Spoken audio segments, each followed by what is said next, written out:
Ladies and gentlemen, before I start, I would like to express my gratitude that I have the opportunity to present a part of Croatian culture and history here in this beautiful city of Rabat and in this amazing building of the Moroccan Royal Academy. And I would like to thank our hosts from the Moroccan Academy for their hospitality. My presentation will be in two parts. In the first one, I will briefly present Islamic manuscripts in Croatia, and in the second part, I will talk about the relationship between the Sultanate of Morocco and the Republic of Ragusa or Republic of Dubrovnik in the 18th century. In Croatia, there are three very important and valuable collections of Islamic manuscripts. The other one? No. Okay, thank you. Okay. The first one is the Oriental collection of the Croatian Academy of Sciences and Arts. The other one is the collection that belonged to a family in Bosnia, the Vukić family collection at the National and University Library. The third one belonged to an Austrian diplomat, Baron von Ottefels, and today it is housed at the State Archives in Zagreb. And the fourth one is not in Zagreb, it's in Dubrovnik, and it's called Acta Turcarum. I will go into more details now that I discover how to go further.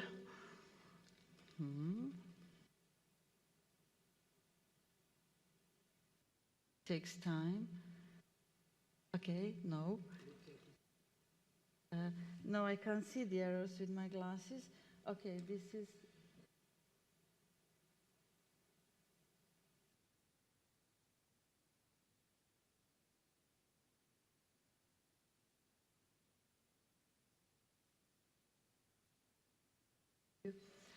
First, I will talk about the Oriental collection of the archives of the Croatian Academy of Sciences and Arts. It is one of the largest collections of the kind even in Southeast Europe. It was founded in 1927, based on the insight of the Croatian historians who thought, with reason, that it is not possible to understand fully the history of Southeast Europe without the sources, the documents from the Ottoman period. Croatia, for example, some parts of Croatia were under the Ottoman rule for centuries. And the collection consists today of 2,100 manuscript books in Arabic, Turkish, and Persian languages, and it was mostly collected from Bosnia and Herzegovina, Kosovo, and Sanjak. And the works that are written in these manuscripts are mostly from religious sciences, from the field of Arabic language, stylistics, also literatures in all these languages, mysticism, history, and so on. The first manuscript that I will present is a copy of the Quran, which is probably from Persia, from the 16th century. Unfortunately, this manuscript does not have colophon, the final part that we call the identity card of the manuscript, because it contains the name of the scribe and the date and the place when it was written. It is very beautiful. It is one of the most beautiful specimens from our collection. It is decorated in blue and golden color, which is specific for the Persian cultural space. But that kind of illumination was also present in Egypt in Mamluk times, so we are not sure about the provenance of that manuscript. These are first two parts, two pages, and the rest of the whole book is illuminated in this way. And what you see on the left side is the original flap. It was produced in filigree technique in leather and covered with silk. The next manuscript that I present for its beauty is Timur Name, is the book of Tamerlan, also Persian manuscript from the 16th century. And it has miniatures which are artistically made, but they're not exquisite, they're not the best specimens, but are beautiful and are typical for going out into the margin when depicting scenes of battle and hunting. And what is also typical are those faces which are very similar to Chinese, and it reflects the influence of Chinese painting on the Persian miniatures. This is also another miniature from the same book, from the same manuscript, and it depicts the scene of battle, and Timur, the great warrior, is depicted as a young, beautiful, a young man then on the horse in his yellow robes. What is also typical is that all the faces are beautiful and young. This is an ordinary manuscript because the majority of the manuscripts in our collection are plain. They're not decorated because their main function was to transmit knowledge and not to amaze or amuse.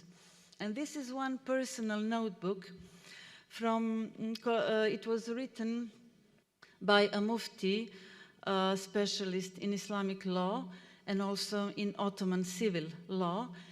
And he was filling this notebook for 40 years, and it contains many notes about his family life, about birth of his children, and very often, only after several days, it was also the death of his children, and also about what was happening in Bosnia and also in Istanbul. So it is a very, very rich source for the local history. It was written in Ottoman Turkish language. The next collection is much, much smaller. It has only 25 manuscripts belonging to an Austrian diplomat who was also an Orientalist, and he was fond of Persian literature, Persian classical poetry, and he was buying expensive, beautiful, illuminated, illustrated manuscripts. And like this one, these are first 2 pages of the Divan, the collection of poems by the Persian classical poet Hafiz. And the next manuscript that I will show is an excellent copy of Shahnameh, Book of Kings, and it was copied in 1573. And these miniatures are excellent Persian miniatures. Scenes of battle, and also this. The next collection is the one that I mentioned as a family collection. Private collections of manuscripts from the Ottoman times are very rare. They are mostly dispersed in huge archives and libraries, but this one was preserved in its entirety. The manuscripts are not expensive, they are not very attractive in an artistic way, but they are very important because they bear notes of the owner, and they say a lot about his life, about the life in his time, about his intellectual inclinations, and the whole collection was a very good source to reconstruct one part of the of the intellectual history of Bosnia in the 19th century in the Ottoman times. This is, for example, the owner's seal and his ownership note, and sometimes he would also add where he was, where he served as a judge, so we can trace his career path from, because he was going from one place to another in the Ottoman Empire. The fourth collection is held in the Dubrovnik State Archives. It has a small number of manuscript books. They belonged to the dragomans, to the interpreters who were in charge of translating documents from Ottoman Turkish and into Ottoman Turkish at the time when Dubrovnik had intense relationships with the Ottoman Empire. Dubrovnik, the beautiful city on the Adriatic coast, with its surroundings and also with several islands, was an independent state since the Middle Ages. And since in the second half of the 15th century, Dubrovnik became a tributary state. The Republic of Dubrovnik became a tributary state of the Ottoman Empire, which meant that the Sultan was their protector, but also that Dubrovnik ships, for example, could sail into the Black Sea and could also provide Ottoman Empire with goods. And in that archives, there are thousands of documents that are related to the Ottoman-Dubrovnik relationships. For example, this is capitulation or Ahdname, and it was issued by Sultan Mehmed IV in the 17th century. It was normal that every new sultan, when he came to the throne, would issue such a document to the Republic of Dubrovnik, confirming their rights and obligations. And you can see that beautiful tugra, that sultanic sign containing his names of his father and grandfather, and also his, and also the word Khan or Sultan. Apart from these documents that concern the relationships between the Ottoman Empire and Dubrovnik, there are 42 documents in Arabic, and they are our sources for the history of relations between the Republic of Dubrovnik and the countries from the North Africa, Morocco, Algeria, Tripolis, and Egypt. The largest part of this collection are documents about the relationships of Morocco and Dubrovnik. And the main topic, the main subject of the correspondence were mostly problems that arose when some ships transported Moroccan pilgrims. Moroccan pilgrims would go to Alexandria and then go to Mecca, of course. And then some ship captains, most often they were French or Venetian, they would disembark them, not in Morocco, but somewhere in Tunisia or even in Livorno, in Italy, and they would leave them there without food and money. And in these situations, the Moroccan sultans would intervene. And the correspondence between Morocco and Dubrovnik started with the question of pilgrims, but this letter, the first letter, is in a very good tone. It was written by the Crown Prince Yazid in 1779, and what you see on the document is 1778 because the Hijri date was not properly calculated into Gregorian years.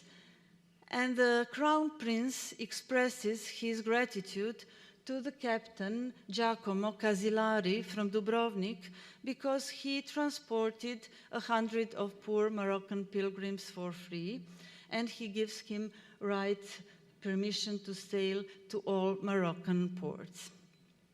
But the relationships were not always that, sorry. Yeah. In the same year, one conflict arose. It was very severe.